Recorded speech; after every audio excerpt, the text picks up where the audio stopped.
Radio Freedom.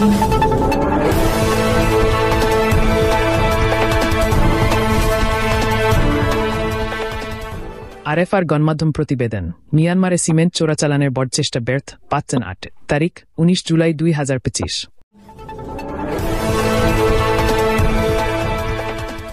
Bangladesh Myanmar সীমান্ত। Bangladesh coast guard cement চোরাচালানের চেষ্টা ভেস্তে দিয়েছে। ১৫০ বস্তা উদ্ধার, আটক ব্যক্তিদের জিজ্ঞাসাবাদ চলছে। বাংলাদেশ কোস্ট গার্ড একটি গুরুত্বপূর্ণ অভিযানে ১৫০ বস্তা সিমেন্ট সহ পাচারকালে পাচ্ছেন চোরা কারবারিকে আটক করেছে।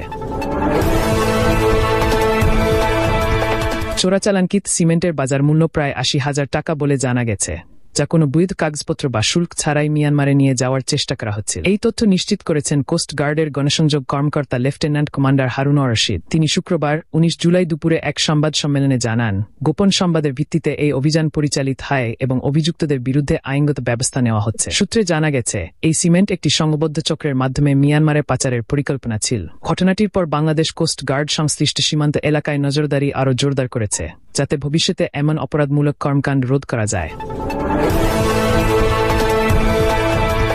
এই বিশেষ প্রতিবেদনটি আরএফআর গণমাধ্যমের পক্ষ থেকে প্রকাশিত হয়েছে।